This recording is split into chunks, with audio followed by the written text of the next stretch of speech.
This is an interview with Leonard Norman Simons, a prominent leader in the metropolitan Detroit community. In connection with the 75th anniversary celebration of the United Jewish Charities and the 50th anniversary of the Jewish Welfare Federation, these organizations have undertaken to record the memories and experiences of a number of community leaders which highlight developments in the organized Jewish community. This interview with Mr. Simons is being taped in his home on March 15, 1975. The interviewer is Mary Baroff. Mr. Simons, before we begin discussing your community activities and your involvements in both the organized Jewish community and the general community, could you tell me a little bit about your life, when and where you were born, your education, your work, your hobbies? Do you think we could do this in about 5 minutes? Well, I don't know. That's not too easy to capsulize 70 years in 5 minutes, but I'll try. I was born in Youngstown, Ohio on July 24th, 1904. The same date on which I celebrate my birthday is also the birthday of the city of Detroit, except that it was born in 1701. I was a 2 3/4 pound premature baby at birth. I was impatient to get things going even then. After living in Chicago as a child, we moved to Detroit when I was 12 years old. For a while, I lived with my maternal grandparents. I was bar mitzvah at Old Chartzetic on Willis and Brush. I went to the Irving School, then Central High School, graduating in June 1921. Because the family could not afford to send me to college, I secured a job at an advertising agency as a combination office boy and assistant artist at the age of 17. After 7.5 years at this agency, Larry Michelson, who also worked for the same agency, joined me in starting the Simons-Michelson Company in January of 1929. We're still in the advertising agency business, and we still go to work every day. We're still partners and friends. In fact, during all the 55 or 56 years we've known each other, we've never had an argument of any kind, and that's an accomplishment that gives me utmost satisfaction. Excuse me. My dear wife Harriet and I recently celebrated our 45th wedding anniversary. That, too, is something great to brag about, I think, especially in these days when divorce is breaking up 1 out of every 3 marriages. I have 2 married, wonderful daughters, and they've given me 5 grandchildren who are real good kids. These young people make my life a thrilling daily experience. My business career of over a half a century with a most understanding partner and a tolerant wife, both of whom encouraged me in my extracurricular activities, made it possible for me to try to help so many people and causes and to spend so much time away from my business and my home working on matters that mean so much to me. As I think back, these were and are the most exciting and most rewarding series of challenges and responsibilities a person could possibly have to keep life interesting and from ever becoming boring.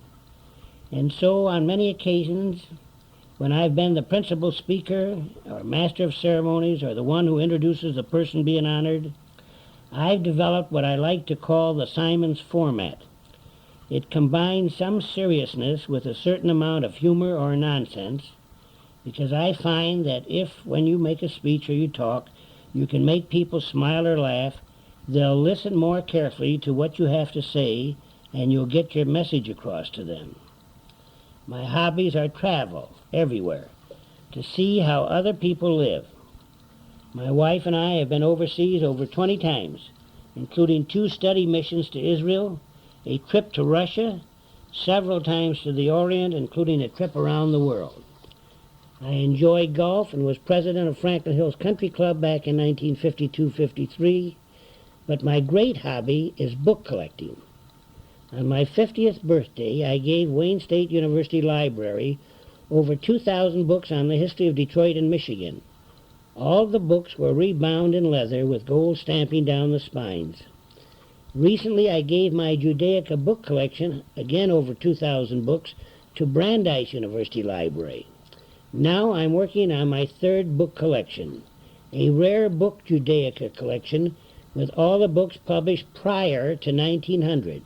Some of the books date back to the 1600s and 1700s, and all of them are in English or partially in English.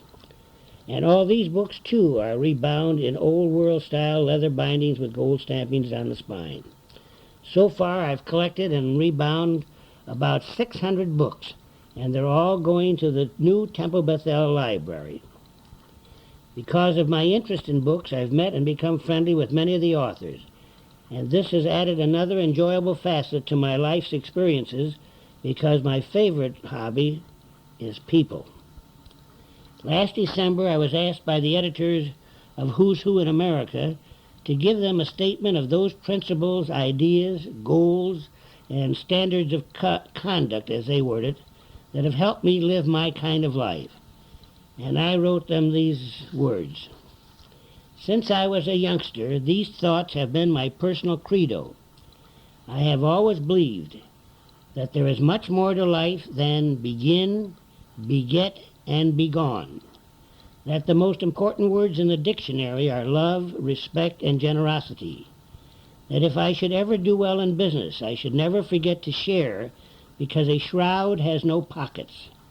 That essential to happiness is something to do, someone to love, something to hope for.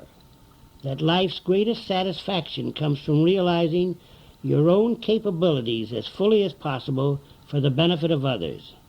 That there's a big difference between putting your nose into other people's business and putting your heart into other people's problems.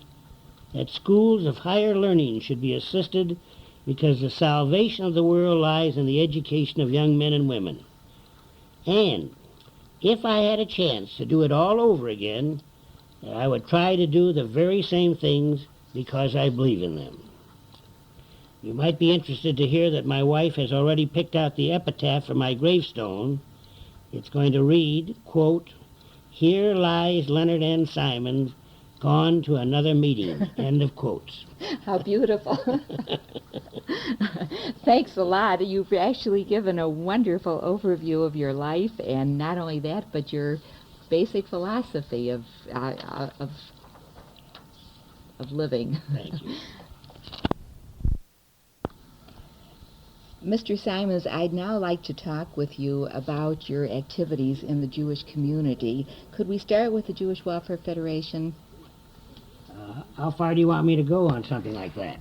Well, tell me over what period you've served the Jewish Welfare Federation, what jobs you've held, what projects you've worked on, what's been your role, who were some of the people you worked with.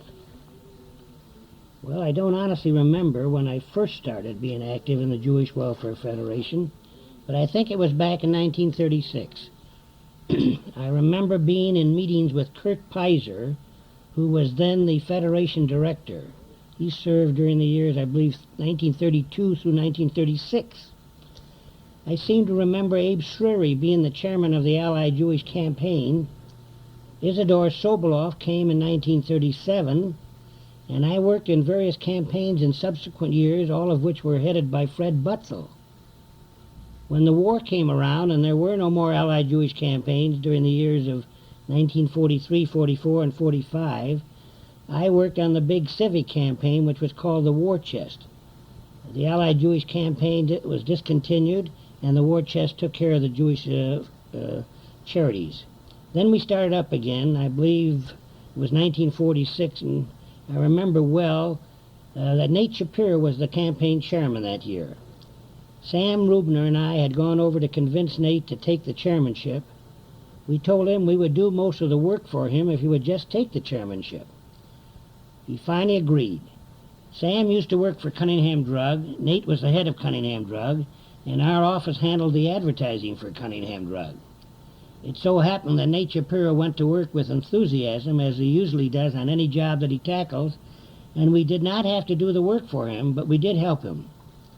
I remember our goal was $2 million for the campaign, and all the letters that went out over Shapiro's signature closed with the expression, "Thanks 2 million," instead of the customary expression, "Thanks a million." I remember in 1947, I remember being in Sobolov's office when the Federation office was in a building on Lafayette Street in what is now Washington Boulevard. This was before they moved to their present location. We were trying to decide whom we could get to be the next chairman of the Allied Jewish campaign. The people we had approached had turned us down. I remember very well Fred Butzel saying, "Keep this in mind. Even though I have already been chairman several times, if no one else will accept, you can always have me. I will serve as chairman of the next campaign or any future campaigns or in any capacity the Federation can ever use me." I think that attitude expressed by Fred Butzel made one of the strongest impacts on my mind regarding service to the Jewish community above all the other things that I had ever heard, seen, or read about the subject. Fred probably never knew this, but he was unquestionably the most important influence on my attitude towards serving as a volunteer worker on so many causes, both Jewish and non-Jewish, for the past 35 or 40 years or so. Getting back to the early years, I worked primarily in the Arts and Crafts Division because advertising agencies were in that division. I worked myself up to the point where I was the chairman of the Arts and Crafts Division, and then in 1949 I was the vice chairman of the entire Allied Jewish campaign under Lou Berry's leadership. If my notes are correct, I was also vice president of the Jewish Welfare Federation during the years of 1947, 48, and 49 under Julian Krolik, who was president. Sobolov, who came in 1937, was the new director. And from the beginning, I am frank to admit, he and I did not hit it off particularly well. We did not see eye to eye on many subjects, and we argued quite often. This happened on so many occasions that I came to the conclusion that under no circumstances would I consider being president of Federation if I had to work with Sobolov. Now, this doesn't necessarily mean he wasn't a nice man or a capable person, because he was both of these things. But so long as there was this extreme clash of personalities between us, I knew I would not be very happy working with him if I were president. So I let it be known that I did not want to be president if any committee was considering me. In 1948, I worked very hard on the campaign when Maury Aronson was chairman, and I think at that time the State of Israel had just been established. Under his chairmanship, Detroit raised about $6 million, which remained the peak amount the Detroit community had ever raised in an Allied Jewish campaign from that date until this record was finally equaled in 1967. At no time during the 19 years in between did we equal the amount of money we raised under Maury Aronson's chairmanship. And in 1948, we had almost 31,000 individual pledges. To this day, we have never equaled that number either. I think we have about 24 or 25,000 pledges each year now. From then on, I served in some capacity in every campaign each year, but I did not take a position of leadership again until 1956, when I became a pre-campaign chairman under the chairmanship of Johnny Lurie. In 1956, I went on my first study mission to Israel. In fact, after a very exciting 10 days or so, during which we met and listened to all the Israeli leaders, including Ben-Gurion, Golda Meir, and so forth, the day we left Israel for home and stopped off in Rome to pick up passengers on our flight, I bumped into the president of the Chrysler Motor Car Company, a man named Tex Colbert. Tex was a friend of mine. He asked me where I had been, and I told him. He had been in Rome for an automobile fashion show and told me that while he was there, he had been visited by several Arab leaders who had asked him to intercede for them with the United States government because the Israeli people were such a warlike group of people. I, of course, told him that the Arabs were all wrong, that I had spent all this time in Israel listening to these speeches by the Israeli leaders in which they constantly reiterated how all they wanted was just to be able to live in peace with the Arabs and the world. I showed the Chrysler president copies of all the talks which had been duplicated and given to us. We spent the whole night on the plane talking about how all Israel wanted was to be able to live in peace with their neighbors. When we reached New York about 5 o'clock in the morning and were getting off the plane, the newsboys were yelling, Israel invades Egypt. Tex Colbert looked at me. I looked at him. I shrugged my shoulders and continued walking down the plain. Then I met my wife and daughter and stayed up practically all night waiting for my arrival, and my wife greeted me by saying, "I knew you were a tough guy, but I never thought that you could go over to Israel and in 10 days start a war." While I was in New York, all the Detroit papers phoned me and asked for a statement about what I saw and so forth. And my reply was, well, all I can say is that I would have made a terrible spy for Uncle Sam, because I did not see anything at all in Israel which would lead me to believe that war was imminent. In 1956 and again in 1957, I was a pre-campaign co-chairman. In 1958 and also in 1959, I was a co-chairman of the entire Allied Jewish campaign. In 1961, I was a chairman of the Allied Jewish Campaign Cash Collection Committee. And in 1963, I was given the Jewish Welfare Federation's Fred M. Butzel Memorial Award. I can't seem to remember a year in which I wasn't involved in Federation in some capacity or another. I know for several years I was associate chairman of the Federation's Committee on Capital Needs. I think that was in 1959 or so. I remember around 1949, 1950, I was vice president of the Detroit Service Group. I have been on the Federation Board of Directors, or Board of Governors, for so many years, and I have served on so many boards of the Federation beneficiary agencies that I just wouldn't know where to start to talk about all of them. I do remember being the publicity chairman for the 60th anniversary of the United Jewish Charities 15 years ago, and I helped design and write a brochure which won an award for the United Jewish Charities. I think it was from the Council of Jewish Welfare Federations and Funds. This was a big thrill. One of my big disappointments, on the other hand, at Federation was not being able to secure Sobolov's approval to have a history written of the United Jewish Charities and the Jewish Welfare Federation from the very beginning up to the year 1959. I had spent a lot of time on the project with the American Jewish Archives and some of the greatest Jewish historians in our country. I had the approval of Wayne State University's President Hilberry that the Wayne State University Press would be willing to publish the history of Detroit Jewry as I had outlined it. I had planned an anthology with various authors writing about the different agencies of Federation, people who would do research on their assignment.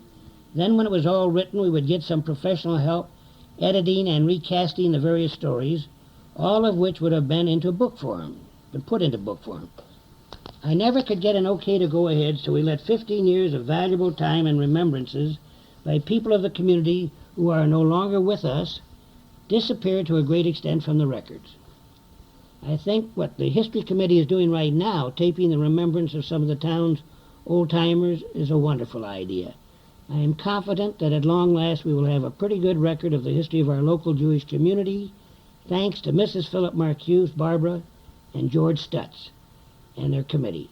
As president of the Detroit Historical Commission and a member of the boards of the American Jewish Historical Society, as well as the Jewish Historical Society of Michigan, I must compliment all of you on what you are doing to preserve our local history for future generations of our people.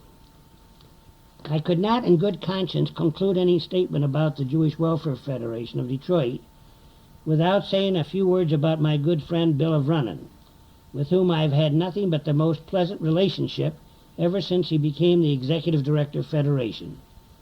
It's pretty hard for anyone to have an argument with Bill. When someone like me can make that statement, you can be sure it's true, because I have a reputation for being willing to argue with anyone at the drop of a hat. I have a low boiling point and have not been able to control it too well throughout my life, because I am an impatient person. I know my faults, but this one I have always had great difficulty in controlling to a certain extent. On the other hand, I have been in business with my partner Larry Michelson for 46 years. Prior to that, we worked for the same advertising agency for 7.5 years, and I knew him even as a youngster. In all sincerity, I proudly tell you that in all this time, about 55 years or more, we have yet to have our first argument on any matter. And then I am still married after 46 years to the same woman. So I don't know if that proves anything except that my partner and my wife are wonderful people. But to get back to Bill of Runnin', Bill gets things done. He uses calm persuasion and patience. He reminds me of the story of the man who could tell you to go to hell in such a nice way that you looked forward to the occasion.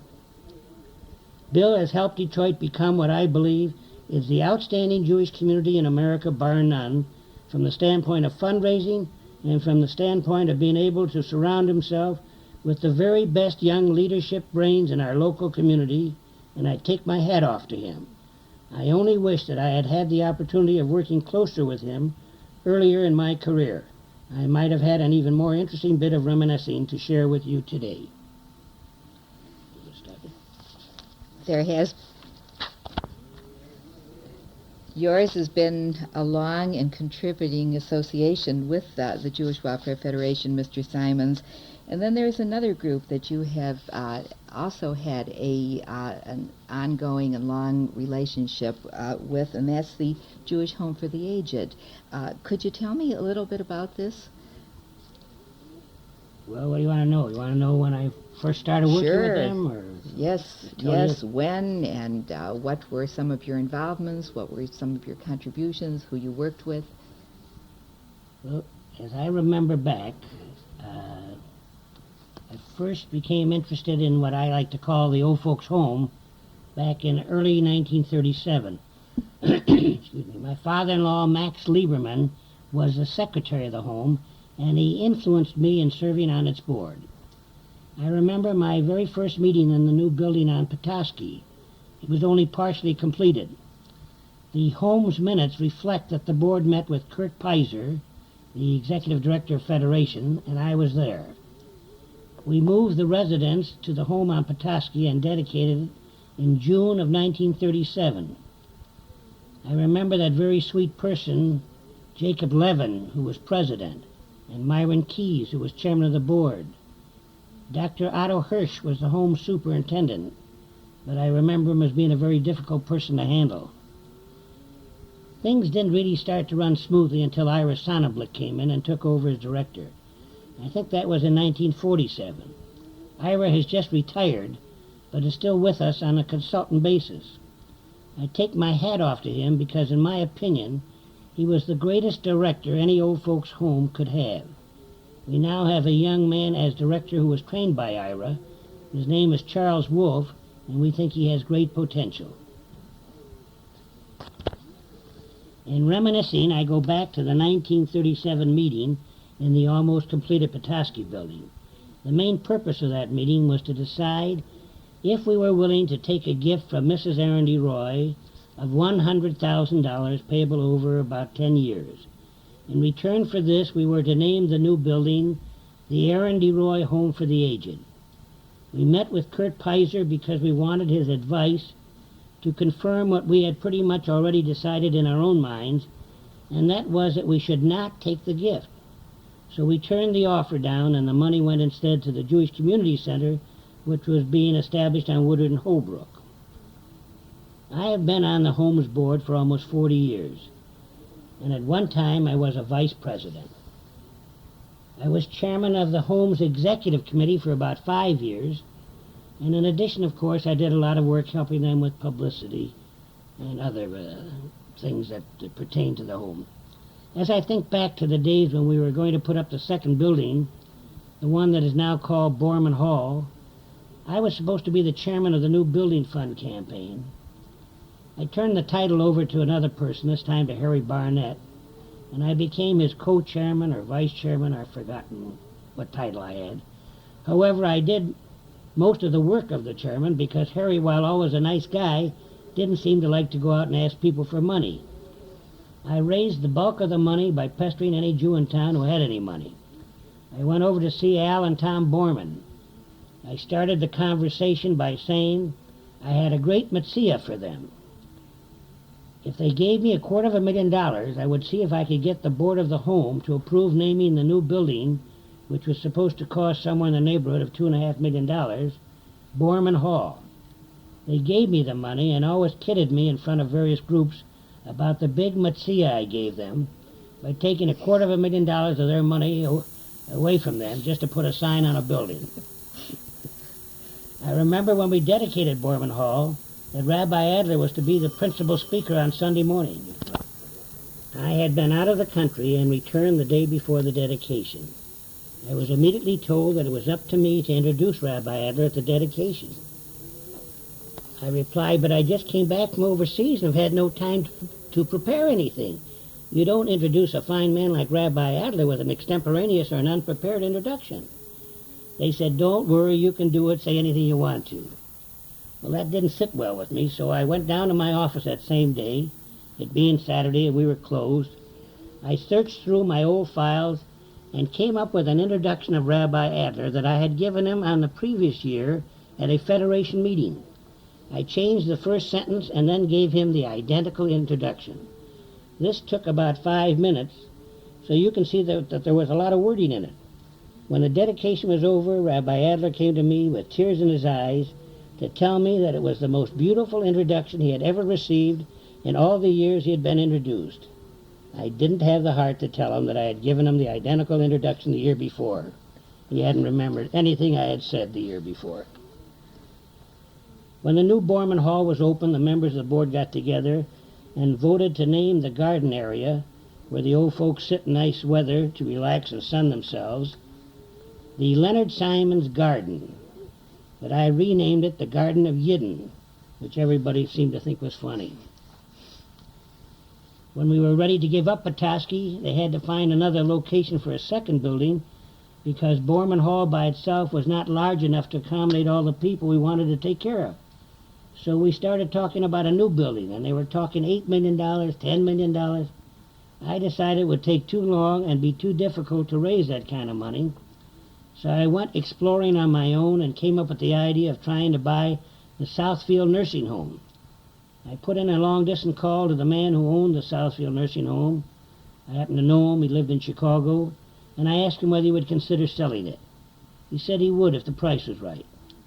I went before the board and told him what I had done. We met with the man, and we agreed to buy the Southfield Nursing Home for somewhere around $1 million. We spent another $150,000 or less to fix it up because it didn't need too much fixing. After all, it was a relatively new building and had been used as a similar type of institution. Then I went to the Meyer Prentice family and talked to them about the idea of naming this new building the Meyer L. Prentice Manor in memory of their father and Mrs. Prentice's husband. They agreed to give me $250,000, and that's how we handled that proposition.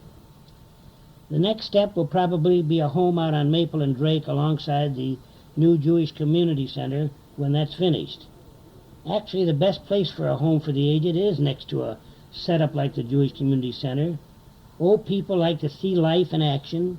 They can go over to the center and hear concerts, lectures, watch the kids swim and play basketball. So many things that go on at a Jewish Community Center which make life so much more meaningful to an older person, even if they could watch without participating, although in many instances they can participate.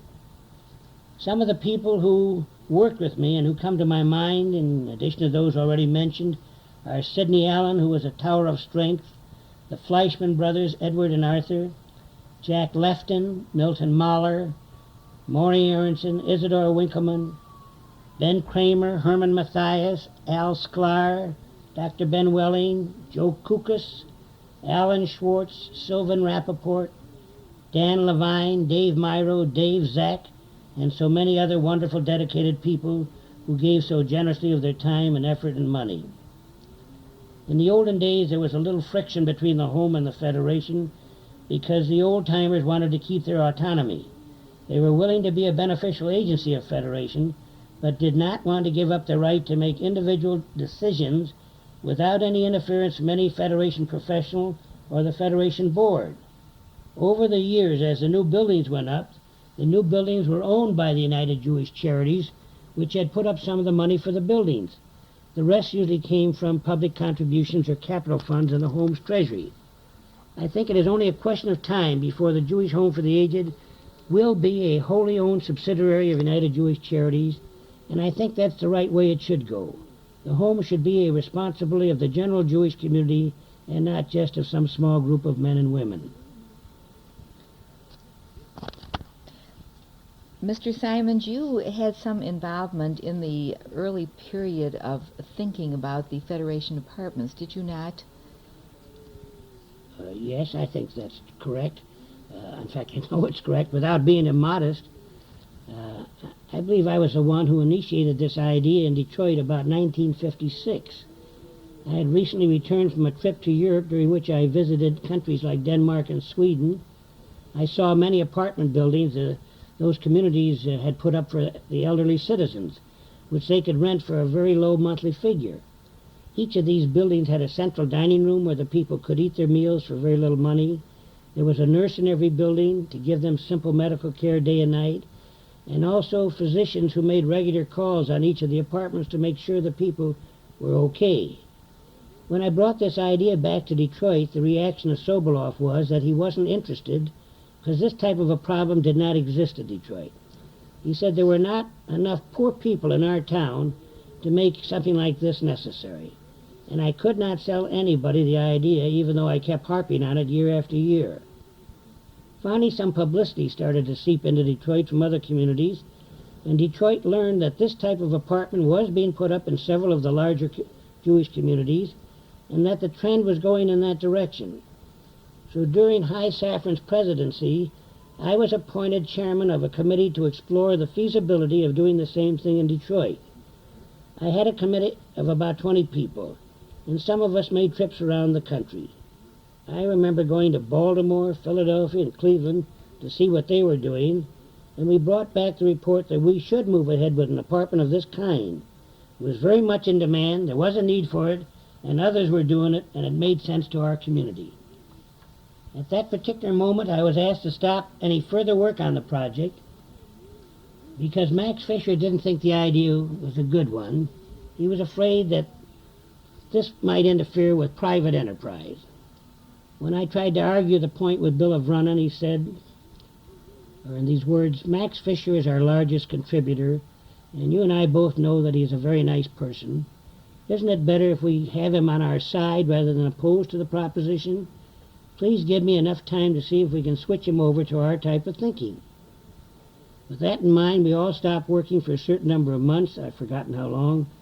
But finally, Max Fisher came around to being satisfied with the idea, and we went ahead with it. So the building was finally erected, and I was asked if I wanted to be president of the new Federation apartment project. I said no, I had done my part and I was satisfied now that the apartment was up. I did try to convince Federation to start a second apartment building immediately because the government was putting up, I believe, 100% of the money and we would have a 50-year mortgage, but so far nothing has been done. I would love to see a second apartment built somewhere on the grounds of the new Maple Road and Drake location because here again a building for old people located pretty close to the new Jewish Community Center would be the perfect spot for the second Federation apartments. Your activity in this area has been most constructive. This is certainly one of the most meaningful facilities that has been established in this community in recent years. Let me ask you this. You have also been extremely active with Sinai Hospital, and I believe right from the beginning. Is that true?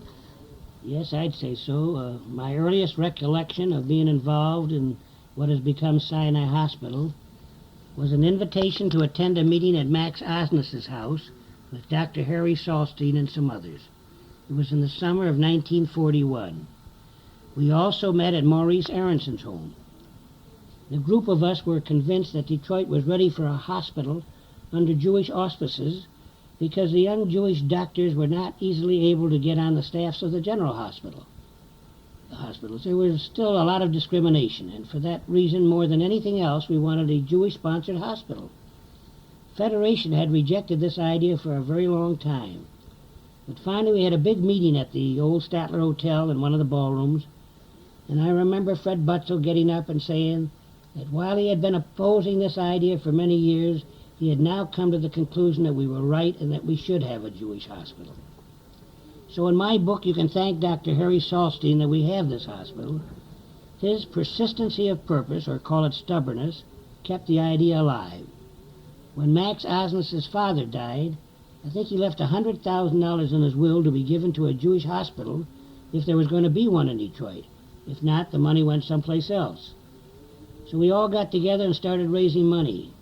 There were also a couple of other little Jewish hospital groups which had the same idea but didn't get off the ground, so they merged their efforts with ours, gave us whatever money they had. We also got a nice big chunk of money from a big citywide non-sectarian civic drive, and when we put it all together, we thought we had enough to get started. The first set of plans that were drawn by Albert Kahn's office were sent out for bids. The price came back was for more money than we had, so we had to redesign the hospital or try to bring it down to the price we could afford. By the time the architect's office finished the new set of plans, increased costs of building brought the revised plans in at the same price as the original set of plans, so we got a smaller hospital for the same money. This time there was nothing else to do, so we had to go ahead. In the early days, we had a lot of active leadership in addition to the men whose names I've already mentioned. Nate Shapiro, Irwin Cohn, Abe Shriry, Charlie Agri, I. Davidson, Lou Berry, Joe Holtzman, and certainly we can't forget the great contribution and time and effort of Sidney Allen. There was Max Fisher, Max Zivian, Lou Tabashnik, and oh, so many wonderful men who jumped in with both feet to do the best job they could. And it has been a great job because today, after a little over 20 years, Sinai is recognized as one of the very finest hospitals in this part of the country. From the very beginning, I was named chairman of the designations committee, which meant it was my job to try to raise money by selling certain designated areas in the hospital. In fact, just the other day, I secured a gift from the Fishman family of a little over $100,000 to name our rehabilitation center in honor of Nathan Fishman in connection with his 80th birthday. I have served on a great many subcommittees and eventually became one of the vice presidents, serving in this capacity for about 3 years. Some of the other names that come to my mind on the hospital board who did yeoman work are Milton Madden, the current president, Chick Schaefer, Harvey Goldman, Sal Eisenberg, Irwin Simon, George Stutz, Abe Schiffman, Sidney Carble. There are probably others, but unfortunately I can't seem to remember them at the moment. I'm still on the executive board and go to meetings whenever they are called. I'm still chairman of the designations committee. I was also very active in the last few years as one of the chairmen of their fundraising campaign to build the hospital addition, which ran about $16 million. There's one cute little story I think I'd like to tell now. There was a lot of trouble when we were ready to open the hospital. Certain Orthodox groups in Detroit insisted that Sinai be a kosher hospital, but most of us felt that that was out of order. We felt that it should be a non-sectarian hospital under Jewish sponsorship, as the Jewish contribution to the health care of our community. We planned to have a kosher kitchen all the time, but all the food in the hospital would not be exclusively cooked in a kosher manner. We had many meetings with Orthodox rabbis, but we could not agree. There was a big neon sign, it still is, on the front of the hospital with the individual letters S-I-N-A-I Hospital. So what do you think happened? The first day we opened and turned on the neon sign, all the letters lit up except the A and the I. It came out S-I-N Hospital, Sin Hospital. The Orthodox rabbis were convinced that God was trying to tell our hospital board something for not having a kosher hospital. In my estimation, the outstanding reason for Sinai's enviable reputation today as a quality hospital is its executive director, Dr. Julian Priver. We are truly blessed that Dr. Priver has been Sinai's guiding star, or has been guiding Sinai's destiny since it was first started. His intelligent understanding, imagination, planning, and supervision have carried our hospital to the aspired heights of excellence that we always hope for. As I say at the end. Again, yours has been a very active and contributing role with the Sinai Hospital, Mr. Simons. Tell me this, what about your involvement in synagogue affairs? This has also been a very important part of your life, has it not? Yes, I would say that I'm very much involved and have been for a very long time. And thinking back, as I reached my teens, the families of most of my friends belonged to Temple Bethel, so even though I was bar mitzvah at Shar Tzedek, I joined the Young People's Society of Temple Bethel because it gave me a chance to go to parties with my friends, and that's the way you get interested in things.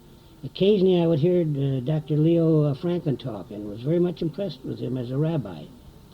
After I married in 1930, I ran into a siege of illness, and this combined with the depression made membership in a synagogue something very far from my mind.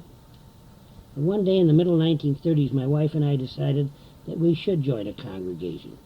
We decided on Temple Bethel because, again, most of the young married couples who were our friends belonged to Temple Bethel. It's as simple as that. The first time I took an active part in the synagogue's affairs was when it was putting on a campaign to burn its mortgage. My partner, Larry Michelson, and I handled all the publicity. We also did a lot of fundraising, and the mortgage was burned. A little later on, I received a call from Rabbi B. Benedict Glazer saying he wanted to come to my office to talk to me. He asked me to become vice president of the Temple's Men's Club because he said he needed some help in that direction. I did not want to become involved in the men's club on a regular basis, so I said I would not become an officer, but I suggested that Leon Wayburn, who was working for us, be given the job, and that Larry and I would help behind the scenes without any titles. Again, I am pleased to report we brought the membership of the men's club up to a new high. We also put on some interesting social affairs that created much interest, and that's when everything got started. Next thing I knew, I was on the board of the temple, and I soon became vice president. I got this title, you might say, by default, because Sidney Allen wouldn't take it.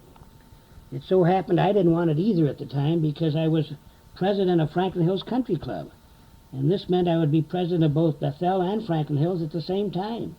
I thought it was too big an assignment to try to satisfy so many Jewish families. However, with Rabbi Glazer at my side, he convinced me I could handle it. Unfortunately, Rabbi Glazer died just a few months before I became president of Bethel. David Wilkes, who was president, decided to take a trip around the world which he had previously planned, and so I immediately became president pro tem, which meant that I had the primary responsibility of getting a group together to pick a successor to Rabbi Glazer. Up to that point, my relationships with Rabbis Leo Franklin and Glazer gave me some of the most enjoyable moments in my life. I was learning a lot. I had many happy experiences. The assistant rabbi that Glazer had chosen before he died was a young man just graduating from Hebrew Union College. His name was Rabbi Menard Klein. He, too, represented a wonderful association for me. In fact, even though Rabbi Klein is no longer at Bethel, we have maintained a close relationship and friendship during all these years. One of the first things I did after becoming president was to reinstitute the ceremony of bar mitzvah after a lapse of about 50 years at Bethel. The majority of our members wanted it, and even though I had no sons, so that it wasn't something really personal or personal concern to me, I felt that if the members wanted bar mitzvah, they should have it, and they got it. Okay. During the course of my activities, I became a member of the board of the Union of American Hebrew Congregations. I was a national vice president of the Combined Campaign, the fundraising organization for Reform Judaism. I actively support the American Jewish Archives, the Hebrew Union College Society of Bibliophiles, and the World Union for Progressive Judaism.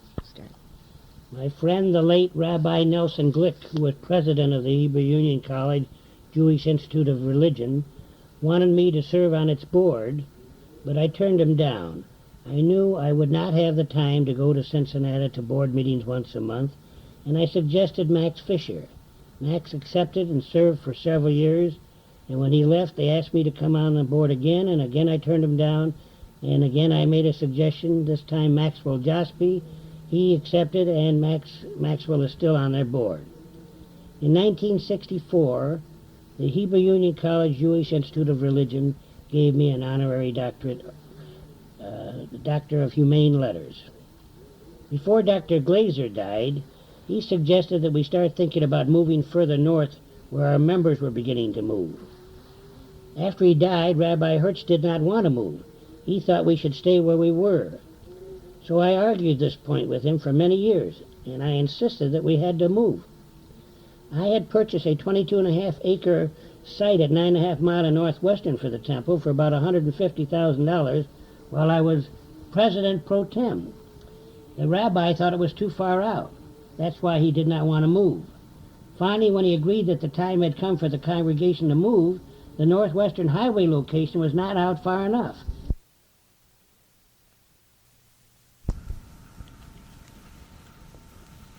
This is tape number 2 in an interview with Leonard Simons taking place in March of 1975. Okay, ready? So the temple sold the site for approximately $1 million. I only wish I had been smart enough to buy the land for myself.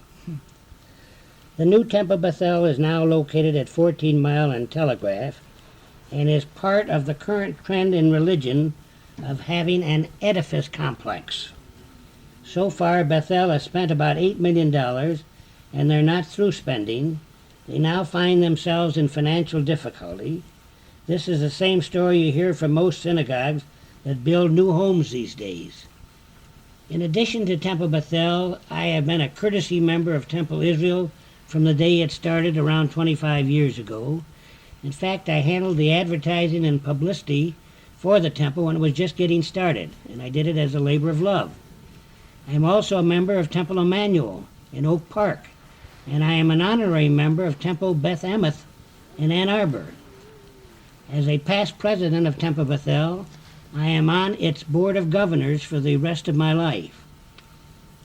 I'd like to mention that after battling, and I say that in quotation marks, in a nice way, for about 20 years to have the local Reformed congregations actively promote and sell Israel bonds with no success, I was finally able to get them to do this starting about 6 years ago. Now the Reformed congregations have an annual dinner in Detroit. All the local Reformed temples participate jointly. Some Reformed Jew in town is honored at each of the dinners. I was the person so honored at the first dinner. These annual Israel bond dinners have sold many, many $1 million worth of bonds and continue to get bigger each year. I will close my comments about my involvement in synagogue affairs by saying a few complimentary remarks about Irving I. Katz, the executive secretary of Temple Bethel. We have had a beautiful working relationship for over 35 years. He has taught me a lot, and I think I have taught him some things about how to run a synagogue in a businesslike way. Irving and I also collaborated on a book published by the Wayne State University Press called The Bethel Story. It was the 100-year history of Temple Bethel. The bulk of the cost of the printing was underwritten by the Leonard N. Simons Fund of Temple Bethel. This fund had approximately $20,000 in it, which came from contributions made by my friends in honor of my 50th birthday. My wife had told my friends that she knew that contributions to some charities would make me much happier than receiving a lot of presents, so they established the Leonard N. Simons Fund of Temple Bethel. I also worked with Irving Katz on a booklet called The Jewish Soldiers from Michigan in the Civil War, and the two of us helped Dr. Harry Salstein publish a booklet on the history of medicine in Detroit under Jewish auspices. Both of these little publications were also published by the Wayne State University Press. Irving is the so-called unofficial Jewish historiographer for Michigan, and in my book he's a fabulous person. Next to our faith in God, I think the history of the Jewish people has done more than anything else to keep the Jewish community in existence for these many thousands of years. I wonder if that is one of the reasons why I am so interested in history per se. And so you ask me, am I involved in synagogue affairs? What do you think? I would say you are involved in synagogue affairs. Mr. Simons, this leads me to a question around your thoughts on current trends in the Jewish community. What directions do you feel the Jewish community should take? Well, I've given some serious thought to how I should answer this question. You gave me a little time to prepare myself on this, and I worked real hard to come up with what I think is an objective viewpoint of the current trend in the Jewish community as I see it. Several important thoughts run through my mind. The first one, and I know it is not peculiar to Detroit alone, but rather is true of every large city in America, is that the American Jew is becoming more and more assimilated and becoming less and less interested in Judaism. So I wonder what this will mean exactly to Jewish survivalism. It seems to me that identifying yourself with the word Jew today means giving money or working for Jewish charitable projects, with most of the money going overseas to try to help the Jews in Israel. Now, of course, that isn't all bad, but on the other hand, it's not all good either when you consider the reactions. The trend to assimilation, which I will discuss first, is not something brand new. It has been going on for a long time, except that in previous days to a much lesser degree. Today, assimilation is creating a gigantic increase in the number of intermarriages, with 1 out of every 3 Jews marrying out of the faith. Synagogue membership reflects this trend, because today only 47% of all the Jews in America belong to a congregation. Marrying someone who is not a Jew does not mean necessarily that the Jewish person is lost to the Jewish community, but in a great many instances it does. In the early days of this century, you found a few Jewish boys marrying Gentile girls, and very rarely Jewish girls marrying Gentile boys. Today, both Jewish boys and girls are intermarrying in vast numbers. What all this means to the future of the Jewish people as a community remains to be seen. Some Jewish scholars who express their opinions on this subject in books, articles, and before audiences feel that it is only a question of a relatively short time before there will be no longer an American Jewish community. This has been said and predicted many times before because of various reasons, but whether it will come true this time, who knows? I'd hate to see that happen because Judaism is an excellent, believable, comfort-giving religion based on divine commandments, which, if followed by Jews and others, will make this world a better place for all of us. So how do we strive to reverse these trends and continue our fight for survival? For one thing, we know we cannot stop people from intermarrying. Our history, as told to us by the Jewish Bible, is full of instances where Jews intermarried, and this began with the father of our religion, Moses himself. There was King David, King Solomon, the story of Ruth, and many others. But the Jewish partner in all these mixed marriages was so deeply and strongly attached to his religion that the result was a gain rather than the loss of a person to Judaism. We must keep our religion in existence so that it can continue to be influential in our lifestyles and hopefully in the morals and ethics of the world in general. We can try to reverse the current trend of a declining interest in Judaism by a recognition of the importance of both the religious as well as the secular priorities in Jewish life. I think a step in the right direction would be the merged efforts of federations, lay leaders, and professional staff with our synagogues' lay leaders and rabbinical staffs to create unity in our community rather than competition. And no matter how softly you say it, there is great competition today for the money, time, ideas, status symbols, or what have you, between the Federation and the synagogues. Now, don't misunderstand, I am not critical of Federation for becoming such an all-important factor in doing its job of trying to organize our community. I'm quite proud of Federation in nearly all instances. In fact, when I first became active in the Jewish Welfare Federation of Detroit, I was convinced that its basic idea of a federated community, interested in the problems of the total community, was the right way to go. Its plan was to put every Jewish cause in its true perspective. Through the Federation planning and budget process, Federation related one agency to another with full regard for relative needs. I am still convinced that Federation is important, and all important. But in addition, you must remember that in the early days we had synagogues that were financially healthy and strong because of large congregational memberships, and we also had some truly great rabbis. But today our synagogues are having serious vital problems. So I say if Federation is concerned with the total community's problems, as I've always believed they are, then the Federation professionals and lay leaders must be re-educated to the priority importance of our religious identification through synagogue support. We must constantly strive for a better understanding than we now have of the equal importance of synagogue survival as well as Federation survival. There must be sympathy toward each other's problems and efforts, cooperation at every level, because if for no other reason, Federation and its future is only as strong and as secure as is our religion and its synagogues are strong and secure. Most synagogue members channel practically all of their charitable funds through the Allied Jewish Campaign. The non-affiliated Jew does the same thing.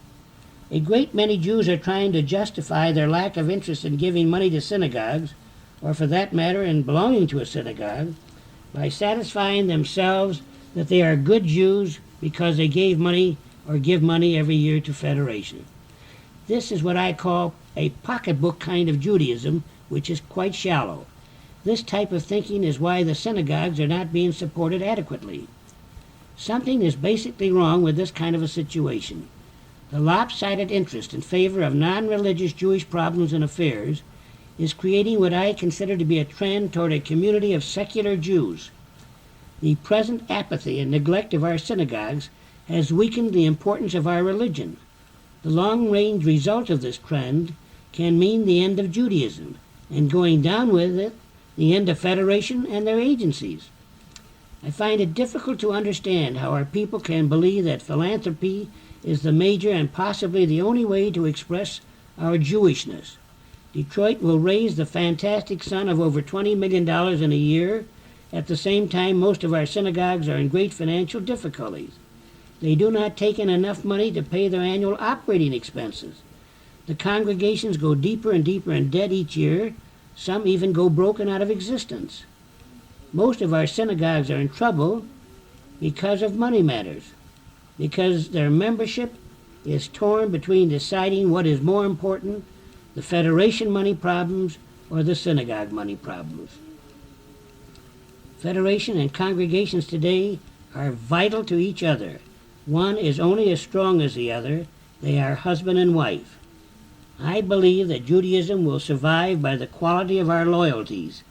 Even those who call themselves Jewish atheists or agnostics cannot but acknowledge that their destiny is molded by the Jewish Bible, a moral code which to this day retains its relevance everywhere. The next item I want to mention is the beginning of a trend to concern ourselves with the fact that we have Jewish neighbors who are poor and who need some kind of financial help. The Federation apartment is a step in that direction. When we first announced that we'd accept applications for the apartments that would be available, and remember your income had to be below a certain level, we had over 2,000 people apply who would qualify for the limited number of about 160 apartments. That proves something, doesn't it? But the people that I'm talking about are the truly poor people in our midst, really poor, with incomes at or below poverty levels. Based on the national average, there could very well be as many as 5 to 10% of our total Detroit Jewish population in the poverty level classification. I'm not sure of the number, but it's well known that there are a great many poor people who need food and clothing, health care, and a decent place to live at a price they can afford to pay. I hope Federation will get into this matter with sufficient force to find out how many poor people we have in our community. Then let's see what we can do to make the lives of these poor Jews in our community comfortable. I understand that the Jewish Children and Family Service started a few weeks ago to explore the problems of some of our local poor. This is good news and a step in the right direction. I've talked to Federation about this problem for several years, so naturally it's very satisfying to me to hear that a Federation agency is checking this out. Maybe now we'll know just how many there are in need and just how much we have to do to help our poor Jewish neighbors. If Detroit can raise millions of dollars for Jewish causes all over the world, we certainly ought to be able to find money to take care of our poor people in Detroit. Charity begins at home, so I've always been taught. And finally, no comments of mine or any Jewish person on current trends could end without including some remarks on the state of Israel.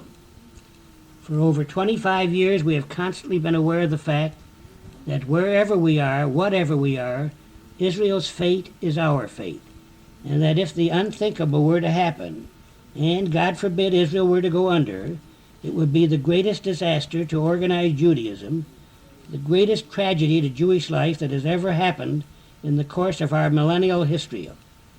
It would affect all of us. All of us must continue to try to do everything in our power to protect Israeli Jews from danger and peril, because our interests are involved. Our very being is involved. We must make sure that Israel can survive and persevere. The current trend of American and world Jewry to give of its financial resources to Israel in ever-increasing amounts year after year, in outbursts of generosity never before equaled, makes this Jew's heart swell with pride. I anticipate continuing to try to help the Jews in Israel so long as I live, but I realize that I must have room in my heart also to help my fellow Jews over here, and last but certainly not least, to help my religion remain strong and alive. That's my opinion. You've raised a number of thought-provoking questions in your comments, Mr. Simons. Another of the areas that I'd like to discuss with you is your activities in the general community, which have you have been very, very active in the metropolitan Detroit community. How do you feel the combining of your Jewish and general community activities have served to strengthen and improve communications between people of different groups? Well, for one thing, in many of the activities in the general community in which I have become involved, I find that they have practically no Jews taking an active interest. For instance, the Detroit Historical Society. It has over 3,000 members, many of whom are Jews, I'm sure.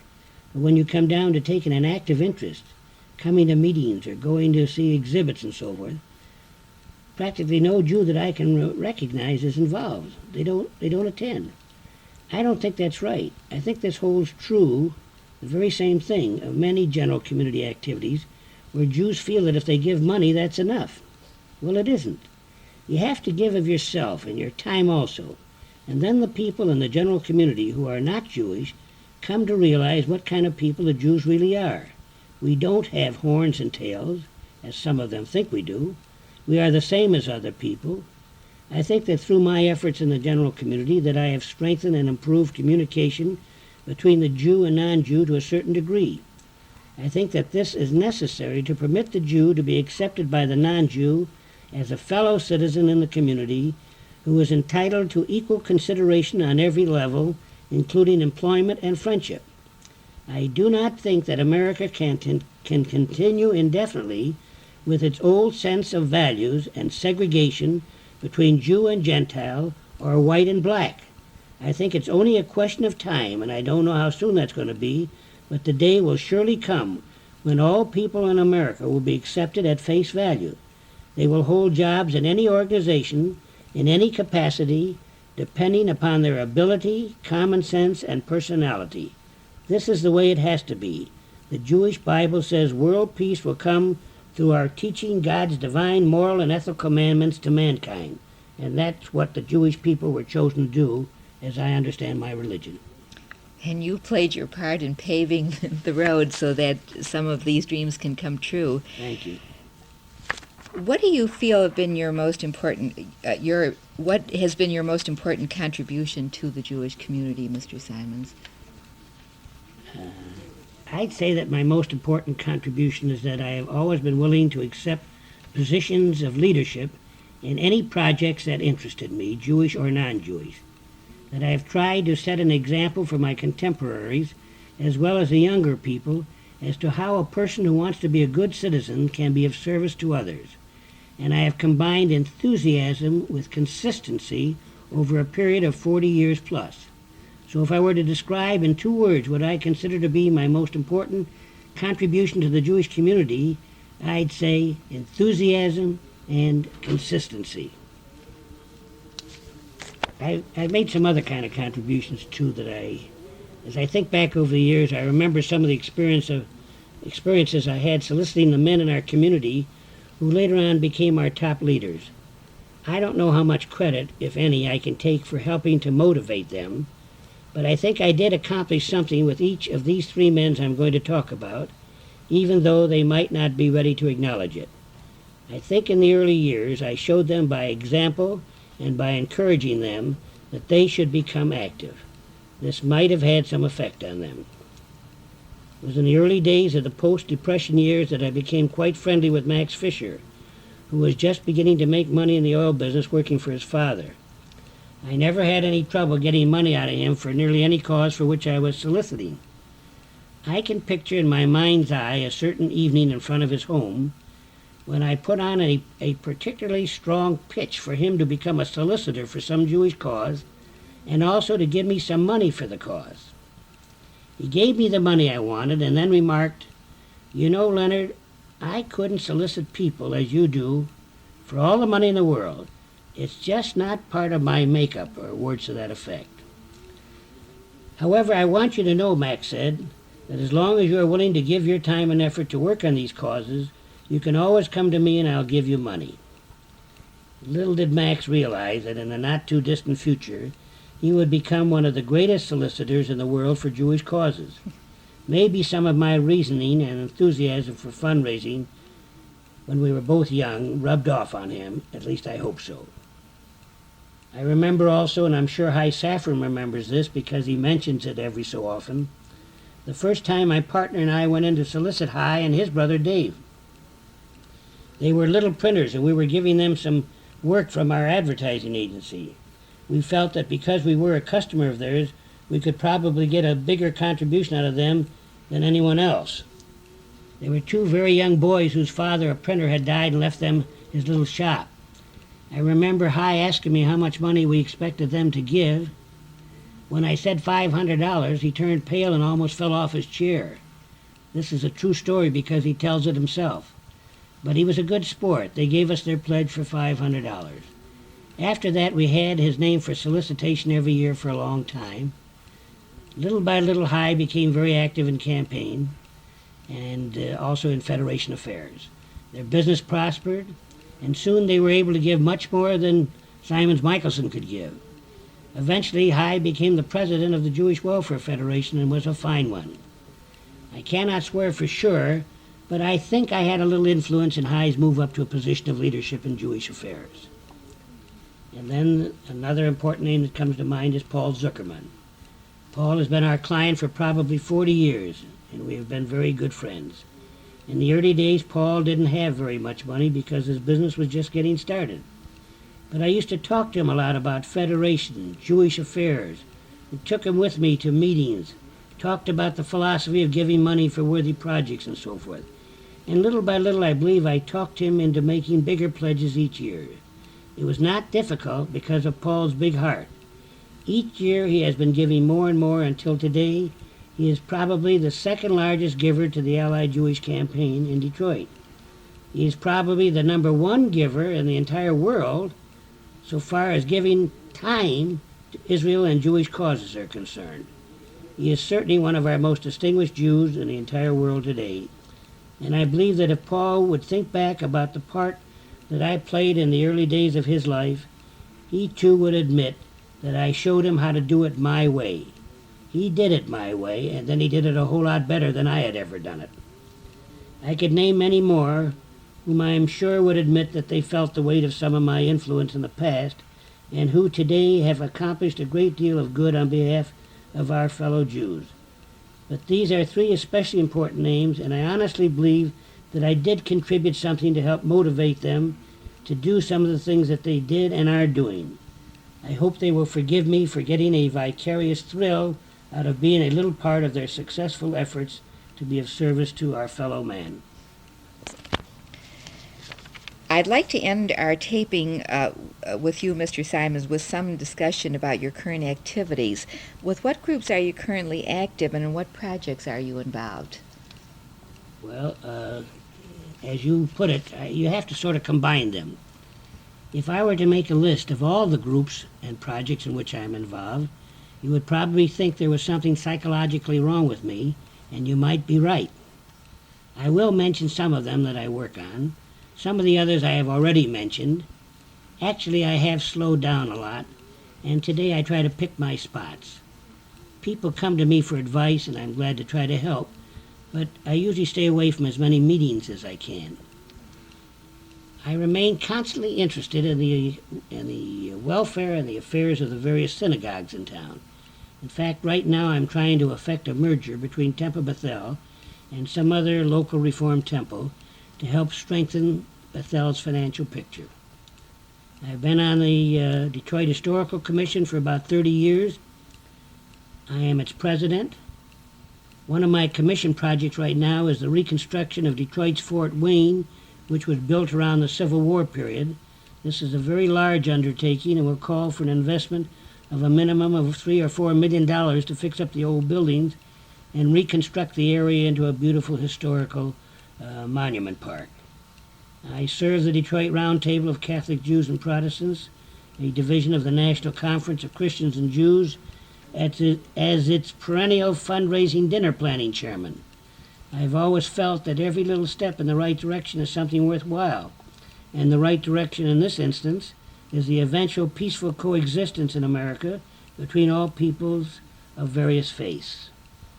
As I said, I'm one of the founders, and I'm still active on the board and executive committee of Sinai Hospital. I am also active on the board and executive committee of the Jewish Home for the Aged. One of my pets right now is working on my Judaica rare book collection, which I'm going to give to Temple Bethel's new library. This is a very interesting project, and some of the books that I've collected go back to the 16 and 1700s. In many instances I read some of them, but I don't have time to read all I'd like to read. I'm still on the board of the Michigan Cancer Foundation. I was the one who originally headed a campaign in 1945 to raise $250,000 to buy their first site on the corner of John R. and Hancock. Then recently I helped them complete the new building, which is on John R. also, but it goes the entire block from Hancock all the way down to Warren. This new building cost about $6 million. I secured $500,000 from the family of the late Meyer Prentice and $100,000 from General Motors in Meyer's memory. Meyer used to be treasurer of General Motors. Today this building is called the Meyer L. Prentice Cancer Center. Recently the library in the building was dedicated as the Leonard N. Simon's Cancer Research Library. It was created by a gift in honor of my 70th birthday by my friend Nate Shapiro. I work on the United Negro College Fund. I was campaign chairman back in 1957 for the state of Michigan. In recent years, I continue to serve as one of the vice chairmen. I happen to believe that the future welfare of our country depends on how well educated our young men and women are, and this, of course, includes black people as well as white people. I like to remind my Jewish friends that our Bible tells us that Moses, the founder of the Jewish religion, was married to a Cushite woman. In some dictionaries, they call her Ethiopian. Cush in Hebrew means black, so the founder of our religion was married to a black woman. Our Bible also tells us, "Are ye not as the children of the Ethiopians unto me?" I'm on the board of the American Jewish Historical Society. I am active in the annual Jewish National Fund dinner honoring some Detroiter. And incidentally, there is a forest in Israel, a Jewish National Fund forest, that carries my name. I'm involved in many projects at Wayne State University. There are 6 buildings on the university's campus for which I was responsible in having them named after some person in our local Jewish community. I am still very interested in the Wayne State University Press Board of Advisors, of which I was the founder about 20 years ago. In fact, there are so many things in connection with Wayne State University in which I have and am involved that they gave me an honorary doctorate, an LLD, in 1957. For many years, I've had a close relationship with the Hebrew Union College Jewish Institute of Religion. They too gave me an honorary degree in 1964. I could go on and list many organizations that I still help when they need me, such as the United Foundation, the Jewish War Veterans, and incidentally, they made me an honorary member back in 1952. I was also made an honorary member of Zeta Beta Tau, the ZBT Jewish fraternity at the University of Michigan. I was given the Israeli Prime Minister's Medal for my efforts in selling Israel bonds, and I still try to help sell Israel bonds every year. I am on the board of the 100 Club of Detroit, We helped take care of the financial problems of widows of firemen and policemen killed in action. From time to time, I concerned myself in the affairs of the B'nai B'rith Hillel organizations in the state, especially those in Detroit and in Ann Arbor. In fact, they elected me president of the Hillel building at the University of Michigan because I spearheaded a successful drive to raise enough money to burn its mortgage. Pardon me. There are more names I could mention, but I think you've heard enough. A few years ago, the Pope gave me a papal blessing because of some of the help I had given the Catholics in town, such as being a lay board member of Marygrove College. It is a beautifully illuminated parchment scroll with my name hand-lettered on it. I was proud to get it, naturally, because it is not given to many Jews. One of my friends looked at it and said, "You help the Catholics, you help the Protestants, you help the Jews. What are you doing, Leonard, playing religion across the board?" And I replied, "That's right. When I die, I want to make sure I go to heaven." So he answered me, "With your mazel, when you get to heaven, God will be an Arab." But may you have many more years of productive giving, Mr. Simons. My thanks to you for the time that you've given to this most important oral history project and for what you've added to our memories of things past as well as your thoughts regarding the future. Thank you very much.